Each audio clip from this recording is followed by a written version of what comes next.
রহমান রহিম আসসালামু আলাইকুম রহমতুল্লাহ বরকাতু। বাংলাদেশের হানাফি আলেম ভাইদের প্রতি আমার একটা অনুরোধ বা একটা জিজ্ঞাসা বলতে পারেন।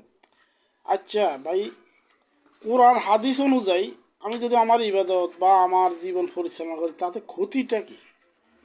আপনাদের অনেকের মাঝে দেখি যে যারা আহলে হাদিস বা সালাফি মাজাব ওনাদেরকে গালাগালি বা খারাপ আচরণ।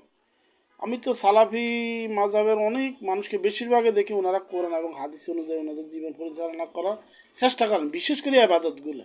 আপনার জীবন হয়তো বা ভুল ত্রুটি থাকতে পারে বিভিন্ন আমাদের জীবন, কিন্তু আমি এবাদতের ক্ষেত্রে তো অন্তত কোরআন এবং হাদিস, সহিহ হাদিস এবং কোরআন, আপনি যদি মূল জিনিসের মধ্যে না যান, মূল যেটা কোরআন এবং হাদিস, তাহলে তো আর আমাদের জীবন পরিচালনা করা সম্ভব না ভাই।